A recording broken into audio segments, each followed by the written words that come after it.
Rome, the Eternal City. But what you see is only the tip of the iceberg.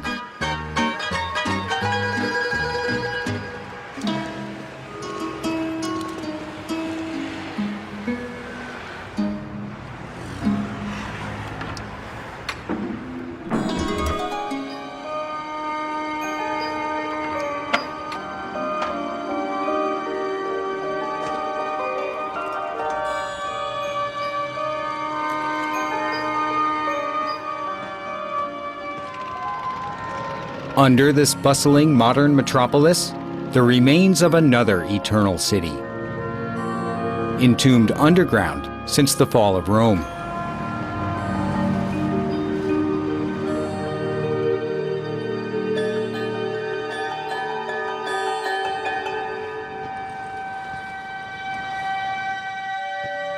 Today, when we walk through the city of Rome, underneath every single building that exists within those walls, there is something ancient underneath it.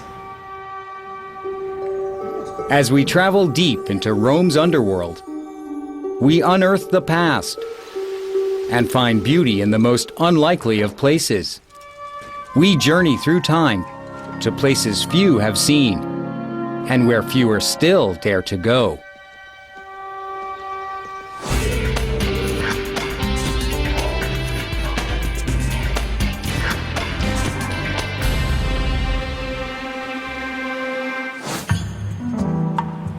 Rome is the largest open-air museum in the world, and that's without even going underground. So underground is even richer. Dr. Darius Arya is a leading archaeologist working to uncover Rome's past. Whatever you dig in the city of Rome, you find something ancient. There's a house, there's a piazza, there are porticos, there's a temple, there's a shrine, there's a fountain, there are insulae, the apartment buildings. So many more layers of history are going to be unpeeled, and we have just scratched the surface. The entire city of ancient Rome is underground. Thousands of acres of buried history. The ground level of Rome has been steadily rising over the past 3,000 years. In some places up to 60 feet.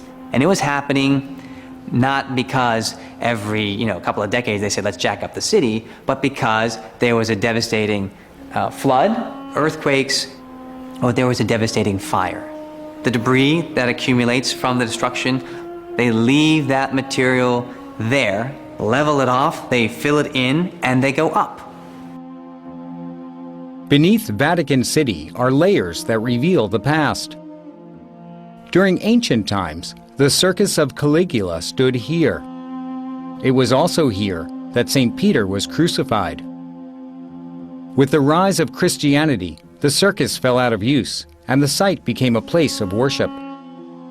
In the 4th century, Constantine built the first St. Peter's, which eventually gave way to the basilica we see today. Now, Rome's past is being rediscovered, but the underground is notoriously unstable and unsafe. When you have these archaeological explorations underground, many times the archaeologist has to call upon a specialist called a speleoarchaeologist, like the people of Roma Subterranea. The skills that they have are not the skills of your average archaeologist. That is, when you sign up to become an archaeologist, it's part of the studies is not rappelling. They can get to places that a lot of the scholars are not going to be able to get at. They're also going to be able to do things like scuba dive and go through some of the channels that are still filled with water. And it's extremely dangerous work. It's not for the average person, but for someone that has spent a lot of time in training, in climbing, in rappelling, and so forth. Adriano Morabito is the president of Roma Sotterranea. Basically, all the undergrounds were seen as places where it was difficult to go, and most of the time they were studied from the outside. What we thought was that instead, in most of these places, you can really go in and check personally what's going on there, what's there, what are the archaeological remains. And this is basically the gap that we really filled.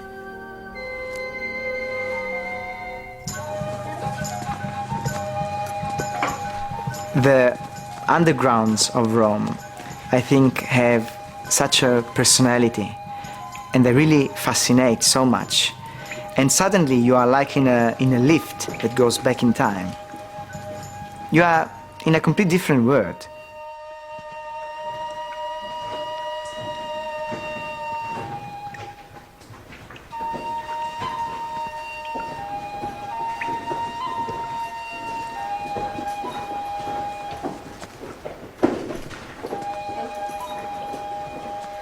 Basically, most of the time is mapping of this underground. The archaeologists, they don't know what's there. So what we do is a mapping with some technical instruments. L'angolo 131,5. When you go to an underground site, you're not just getting one period, you're getting multiple periods, and then in a given area or a given story of a structure, you can get centuries and centuries, even 1,000 years of use of a particular space. And that's what makes it so rich. The Basilica of San Clemente is extremely important because it illustrates all the layers of history of ancient Rome.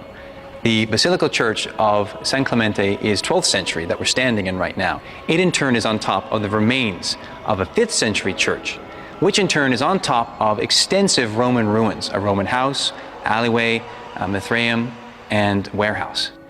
We're standing in the middle zone of the San Clemente site, the second level. This church is truncated for the creation of the second church of San Clemente. This church was slightly larger than the 12th century church of San Clemente above us. They decided to lop it off at a certain point, and you can see the frescoes that are basically cutting off a lot of the figures.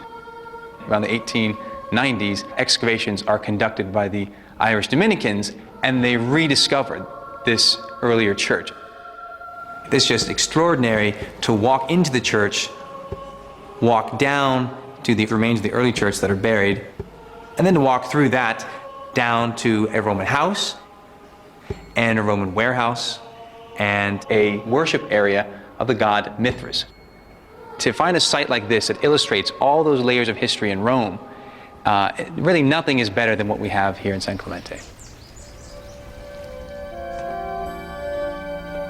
The undergrounds of Rome, you really explore a secret and undiscovered world. You have an incredible range of things that you can discover. It's from the little marble bits or glass bits to the huge monuments still hidden under modern buildings. At the end of 2004, we were called by the Superintendenza Archeologica. They told us that they found a big room, and the chance to go in was given by an opening on the big ceiling. We used the ropes, and we found ourselves in this huge hall, very deep, and in the middle of one of these big walls there was this incredible mosaic. You really feel privileged, because you understand that no one saw that thing for centuries, and we were able to film it. Right after that, we went out, and we had all the archaeologists around us asking, what did you see? What did you see? How it looks like? And we said, wait, we will show it to you. I really can remember, as it was yesterday, that there were some of the archaeologists almost crying.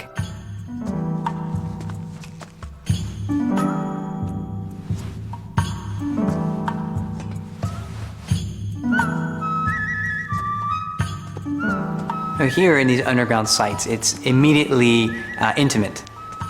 We get a sense of daily life, what the people were doing, and once again we're thinking about a vibrant city, we're thinking of a teeming metropolis, and we're thinking of a population density not like New York City, but like Calcutta.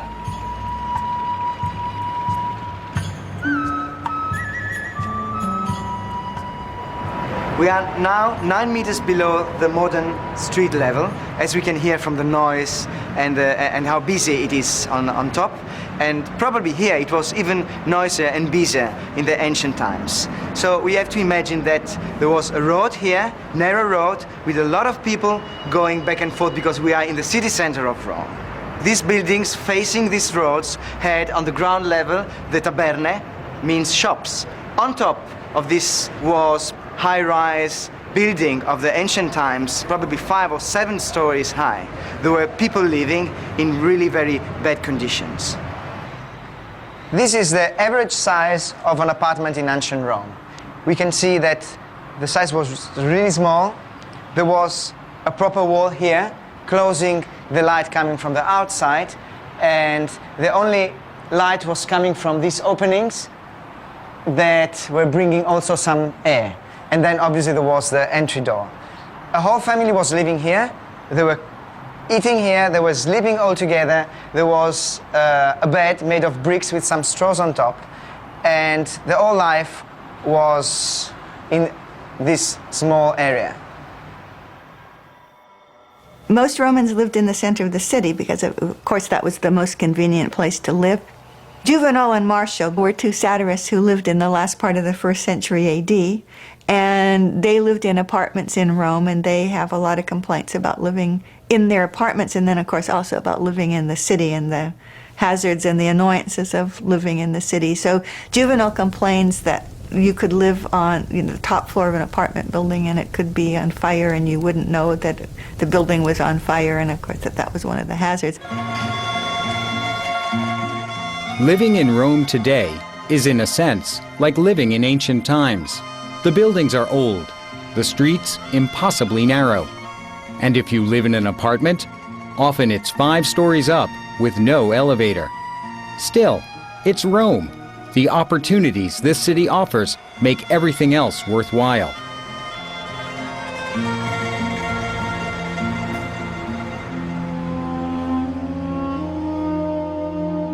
The original megacity, Rome had the luxury of being able to afford to rebuild.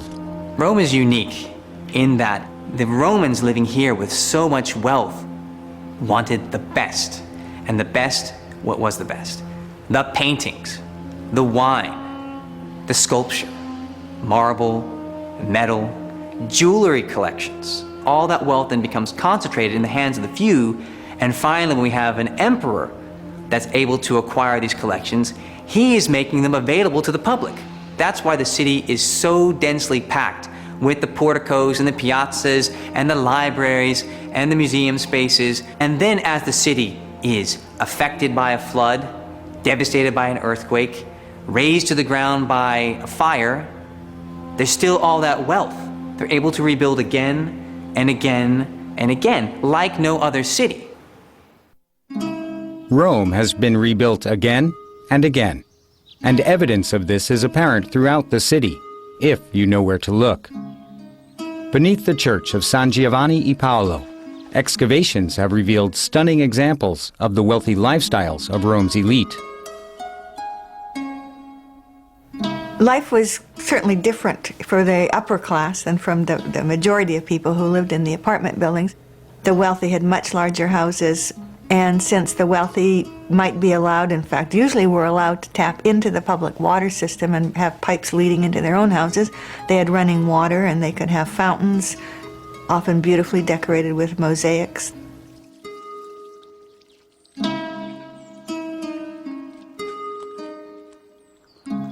And some of the houses even had their own private baths.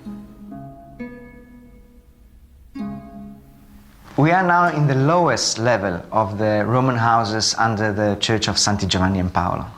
And this was the house of a very wealthy person. Why we can say this one is because we are now in the baths of this house. So these were the private baths of this mansion. This was the hot room of the baths, and we can see this by the structures that are under the floor. And you can also still find here these hollow bricks that were giving the chance to the air to flow around and heat the place. Baths were extremely important in ancient Rome. Only the very rich could afford to have them in their homes. Bathers usually started with a dip in the icy cold waters of the Frigidarium. From here, they moved to the Tepidarium, finally finishing in the hot waters or steam of the Caldarium. The floor of this room rested on brick pillars that allowed heat to circulate. This heat also Build this house was a very successful and being extended layer to the time of the kings. And very soon,